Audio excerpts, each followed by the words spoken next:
Kyoto Shopping Hall. Let's go! Yan na. Okay, umpisahan na natin. Ito, ATC. Okay. Ito, meron akong shirt na kulay green.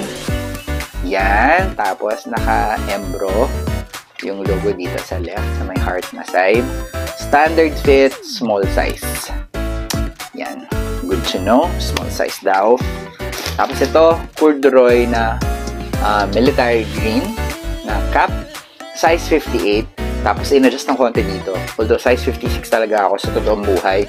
Pero hindi naman nalalayo. Okay lang naman. It's not that bad. Yan. Next ay, kahapon ko to binili. Bilang umuulan, may nakita na naman ako sa mall. Sa pop-up shop nila. Sa mall. Sa Daimaru ata. Yan. Comme des Garçons. Yan. So, buksan na natin. Tanggalin natin sa plastic kasi naulan kahapon. So, para hindi mabasa yung paper bag. Ganyan talagang style nila. Ayan. Ito ay, hindi ko na bubuksan. Ano lang naman to. Plain na polo shirt na meron yung classic iconic logo nila na heart dito sa left. Yan, black. Ang size ko dito ay medium.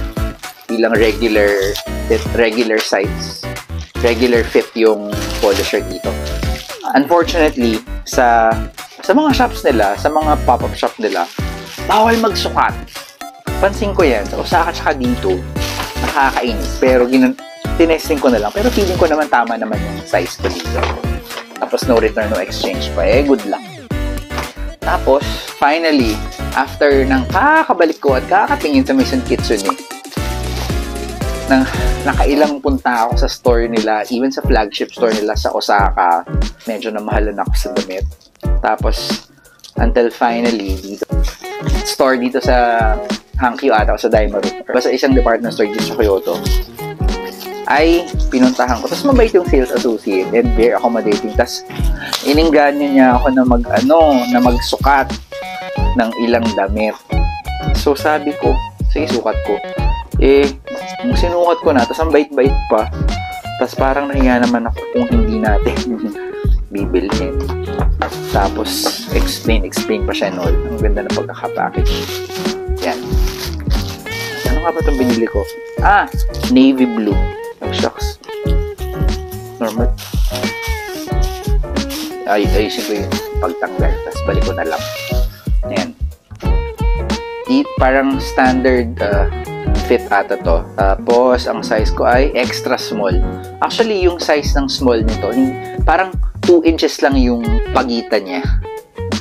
O sa overall size. So, kahit na nag-small ako, okay lang. Ito, malaki yung size nila. Kung sinukat ko to, ang laki. Saka yung sinukat ko din yung small. So, ito. Tapos, yan, naka-embro na din. Ito yung logo sa left. Sa may heart. Yan. Mas gusto ko yung embro kasi para over time, hindi madaling matanggal or masira yung design. So, as much as possible. Tapos, ay naku, nakakainis. Nabudol na naman ako. Napadano. May iba akong hinahanap dito sa Isitan Department Store sa loob ng Kyoto Station. Napadaan ako dito ulit. Comme des Garçons na naman. May play na pop-up shop. Tapos bukod pa yung bigger area nila na CDG for men at saka yung CDG na pang babae. Meron din. Ayan. Ito naman, ang kinuha ko ay binaligan ko to actually after 30 minutes. I wasn't sure if I wanted to get the plain navy blue na may dalawang heart dito. Sabi ko, yung may kakabili ko ng sa Maison Kitsune na same color na blue. Sabi ko, para may iba naman. So, I just got the white one. Ayoko nang buksan kasi tatamad ako balik. So, ito. Ang size ko dito sa regular shirt kasi unisex size sila. So, medyo mas maliit yung configuration or yung sizing, yung tahe. Ng shirt. Tukat naman ako dun sa isang store sa Osaka pero hindi sa CDG, sa home game na may items na ganito. Sa regular sa design ng mga shirts and all, same sizes. Ang size ko doon ay large. Medium kasha actually, pero feeling ko mas komportable ako na medyo may konting allowance or, mas airy ng konti. yung large na size. So, I decided to get this one. And it has the heart like that na naka-stitch embro. Tapos, yung blue, navy blue na print na heart na gano'n na may polka dots, tapos may mata. Yan. So, that's it. Tapos, bumili ako ng books, yung 2 sa 4 o 5 Kaizen Ikigai series. So, mas mura siya. Halos parang 40 to 50% cheaper compared sa price sa Manila sa fully book. Nasaan ba yun? Ito. Hindi pala pwede buksan. Sabi, very strict, naka-seal. So, hindi ko naman babasahin. I-ipack ko na lang. Ayun lang. Sige, bye!